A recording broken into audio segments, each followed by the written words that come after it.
महोत्सव आज पूरा हो गया। 7 चरणों का चुनाव देश का आज मैं भी भारतीय जनता पार्टी व्यापार उत्तर प्रदेश संयोजक को नाते पूरे प्रदेश का मैंने दौरा किया।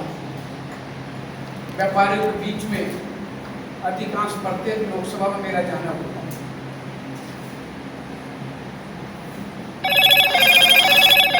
हेलो, मैं ये समझ सकता हूँ उत्तर प्रदेश में और देश में भारतीय जनता पार्टी की प्रचंड बहुमत से सरकार बनने जा रही है। विश्व के सबसे बड़े राजनेता,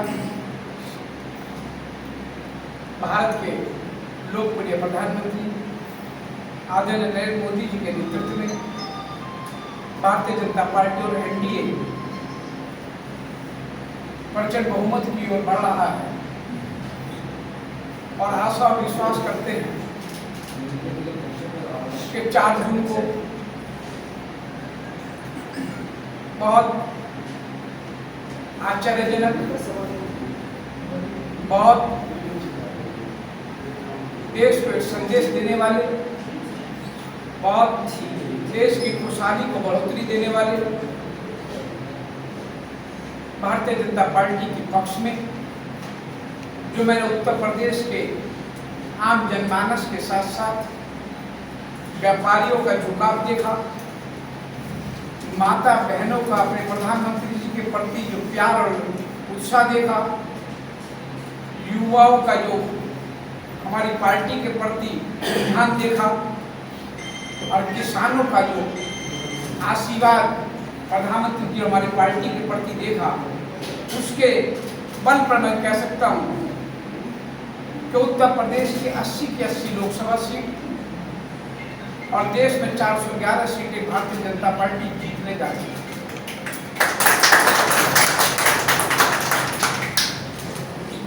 दो दिन से आप लोग आदरणीय प्रधानमंत्री जी की जो कन्याकुमारी की यात्रा को, उनके चित्र को दिखा रहे हैं तो विपक्ष उससे ही बोल रहा है। हमारे प्रधानमंत्री जी 2014 में, 2019 में केदारनाथ बद्रीनाथ गए, उससे पहले गए अरब, क्या परम पूजनीय विवेकानंद जी ने जहाँ पर तपस्या की थी, उसी स्थान पे भारत की शुरुआत जहाँ से होती है, उस कन्याकुमारी से मैं मौन तपस्या कर रहे हैं 2 दिन का। उसमें भी विपक्ष और खासतौर कांग्रेस और समाजवादी पार्टी और अनेकों जो विपक्ष के संगठन है, उनके पेट में मरोड़ हो रहा है। पहले कहते हैं प्रधानमंत्री जी, ये बोलते हैं, और जब प्रधानमंत्री जी मौन है तो उनके मौन से भी घबरा रहे हैं। अरे भैया ऐसा क्यों घबरा रहे हो? तो घबरा इसलिए रहे, उनकी राजनीतिक जमीन पूरी तरीके से खिसक चुकी है। वो घबरा इसलिए रहे हैं, उनके नतीजे उनके अपने लोग बता चुके हैं कि अब देश की बागडोर तीसरी बार नरेंद्र मोदी जी संभालने जा रहे हैं। तो खटाखट की जो बात करते थे, वो हटाहट होने जा रहे हैं। जो कहते थे खटाखट होगा, उनको उत्तर प्रदेश की 25 करोड़ देवतुल्य जनता और देश की 140 करोड़ देवतुल्य जनता उत्तर प्रदेश और देश से हटाहट करने जा रही है। इससे उनकी जो मानसिकता है, उनका जो दर्द है, उनकी जो परेशानी है, उनकी जो राजनीतिक जमीन है जो खिसक चुकी, वो उनके व्यवहार से साफ झलक रही है।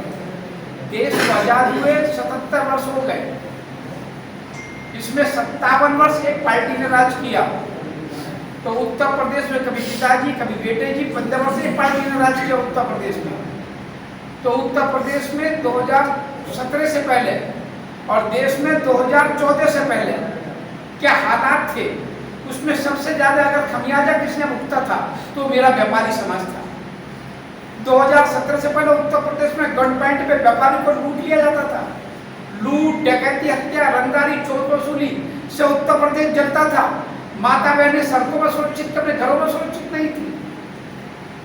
व्यापारी उत्तर प्रदेश से लगातार, चाहे शामली का कहलाना, मुजफ्फरनगर हो, सहारनपुर हो, मेरठ हो, रामपुर हो, बल्लारपुर हो, शराबस्ती हो, गोंडा हो, चाहे कुशीनगर हो, चाहे मोहनागंजन हो, चाहे आजमगढ़ हो, चाहे जौनपुर हो, उत्तर प्रदेश का कोई जिला ऐसा नहीं बचता था जहां से व्यापारी कल्याण न करता हो। उत्तर प्रदेश के हालात समाजवादी पार्टी की सरकार में, उत्तर प्रदेश में और देश में कांग्रेस की सरकारों में ऐसे कर दिए थे कि उत्तर प्रदेश को 25 साल पीछे और देश को 35 साल पीछे करने का काम अगर किसी ने किया तो कांग्रेस और समाजवादी पार्टी ने किया। इसको देश की और प्रदेश की जनता समझ चुकी क्या भारतीय जनता पार्टी और भारतीय जनता पार्टी के नेता ने 2014 में 2019 में जो वादे किए उन वादों पर खड़ी उतरी। हमने वादा किया था कश्मीर से धारा 370 हटाएंगे तो हटा के दिखाई। हमने कश्मीर से कन्याकुमारी को एक करने का वादा किया तो हमने एक करके दिखाया। आज उत्तर प्रदेश नोएडा का व्यापारी श्रीनगर में जाकर दुकान खोल सकता, कारखाना खोल सकता, फैक्ट्री खोल सकता, पहले सपना होता था। हमने वादा किया था, भगवान श्री राम का